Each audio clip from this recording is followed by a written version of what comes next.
So, um, something that uh, being 37 going to 38 is that I've grown up in age where digital technology has advanced rapidly, and being that technology ultimately is serves a couple purposes. I think if you really just whittle it down, really two. More often than not, technology is created um, to preserve life or to take life. And you can kind of encapsulate everything in there. Again, it's a really rudimentary way of looking at it, but it really is. And even the act of technology taking life is usually to preserve one's life. So really, it's about preservation of life, extending life. Um, Looking at it very kind of like crudely and biologically, but in between the spaces fall things of the you view it as the human soul. And what I wanted to talk about was just finding intimacy in this digital age, and specifically how it's progressed in the past, is it 2025? Call it 25 years, 30 years. Talk about post-internet, post-commercialized, easily accessible internet. I can specifically remember the first chat room I signed in on AOL. I can remember the sounds. I can remember the conversations, um, like it was yesterday, and it feeling so uh, incredible, alien, and Star Trekian, right? And very quickly it becoming a norm, becoming a way to communicate, a way to um, talk. And being a young man growing up, very young, 12, 13, quickly, the internet became a way of communicating and trying to share intimacy in one way or another. Um, and all that to say, um, I think it's become pretty. Hold on, look how bad my glasses are. It's becoming relevant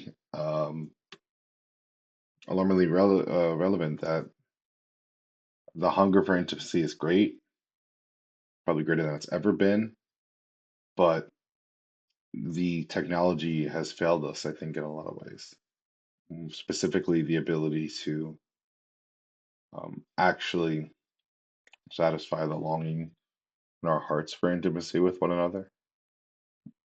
Often, I think about what I've talked with the kids I've worked with over the years, where technology is a tool, ultimately to be used, not vice versa.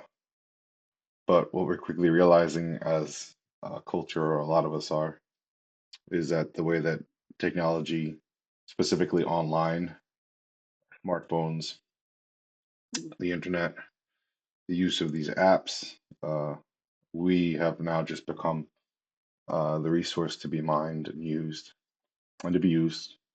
And because of that, there is a very nefarious and dark motor behind it, because most of it serves the purpose of making money. That's it. It's the end of the means is for someone to fill their coffers and to extend their life until inevitably these old, mostly white men are dead. So where does that leave the normal everyday person when it comes to engaging with technology, engaging with just a quick anecdote that I always found was so funny was one of our good friends, who is actually in a seemingly pretty happy marriage. But I can remember like yesterday that she did the swiping to Tinder.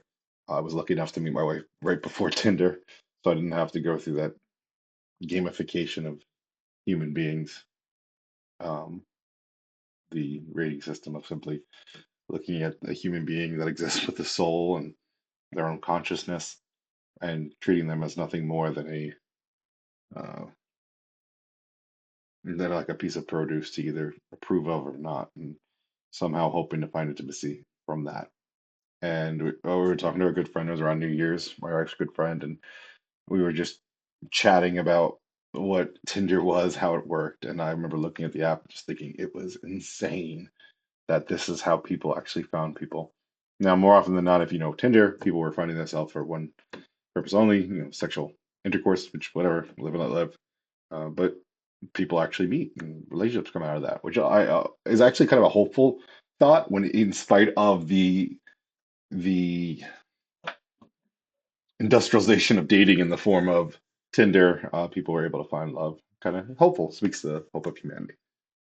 Now to kind of bring this home, um, human beings starve for intimacy, like birds starve for the sky, like a fish starves for the water, like we starve for air. We need intimacy.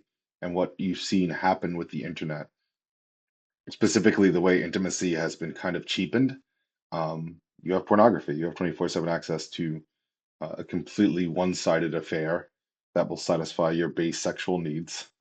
Nothing else will actually damage your brain in a lot of ways, in your heart and your mind.